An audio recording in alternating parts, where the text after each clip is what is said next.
Today's historic launch of the Caribbean Public Health Agency, CARPHA, demonstrates clearly to this region how the cooperative deployment of many skills to achieve one objective can be of collective benefit. We had long recognized the desirability of creating such an institution. The Declaration of Needham's Point, issued by heads of government at their 20th regular meeting held in Barbados in July 2007, gave the impetus to the actual formation of CARPHA. In that declaration, the heads mandated a comprehensive review of regional institutions with a view effectively to rationalizing their functions, funding and structures, better to provide common services. The road to today's ceremony has not been easy. To merge 5 regional health institutions into one single entity was a complex task requiring compromise and cooperation. Each institution had a track record of distinguished service to the region, but there was recognition by all of the benefit that a regional institution with a broader, more succinct remit could bring to the health of the Caribbean community. Our heads of government have long recognized the importance of health to the development of our community, with the Nassau Declaration of 2001 stating, and I quote, "The health of the region is the wealth of the region." CARPHA is critical to the realization of that vision enunciated by our leaders.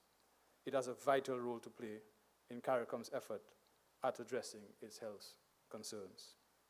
The template for CARPHA will serve us well in other areas and is in keeping with the forward-thinking and leadership role of the health sector in the region, which was the first to demonstrate what became known as functional cooperation, even predating the West Indies Federation.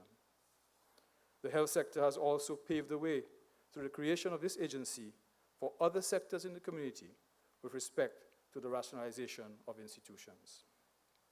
Tremendous cooperation among the member states was an absolute requirement at every stage of the process, and the CARICOM Secretariat stood ready to assist in the resolution of challenges when those arose. The enthusiasm of our heads of government was an essential ingredient in the success of the project, in particular, the Right Honorable Dr. Denzil Douglas, the Prime Minister of St. Kitts and Nevis and lead head of government with responsibility for health, human resource development, HIV and AIDS.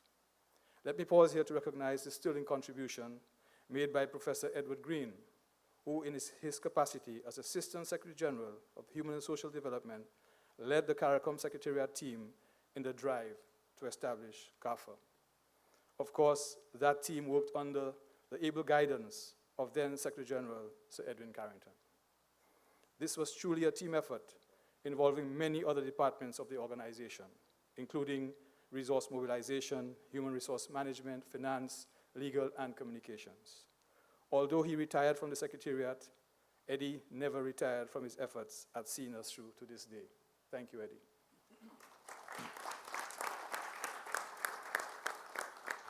Mr. Chairman, ladies and gentlemen, although the establishment of this agency was a collective effort, we could not have gotten to this point without the conceptual leadership and guidance of the Honorable Sir George Allen, OCC. Tribute must also be paid to Dr. Jerome Walcott of Barbados, who served as interim director. Also critical was the steadfast and continuing support of the Pan American Health Organization, PAHO. From the inception, Dr. Myrta Roses, the immediate past director of PAHO, invested much of the organization's technical support and funding to see this to fruition. The commitment, as you've just heard, remains with the current director, Dr. Carissa Etienne, as evidenced by the organization's continued support and the personal support of Dr. Etienne. Let me take this opportunity to thank the government of Trinidad and Tobago for its total commitment to CARPHA from the onset in 2007, including a commitment to providing the headquarters.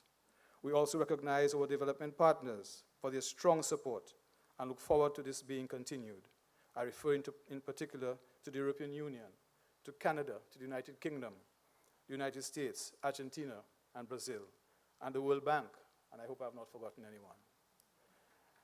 Dr. Hospitales, you and your team have the exciting task of starting an institution of which much is expected. You can rest assured that the CARICOM Secretariat will continue to assist in whatever way we can to ensure this child becomes a healthy adult. We all have a stake in this institution, keeping to the forefront the words of the Nassau Declaration: the health of the region is the wealth of the region. I do thank you.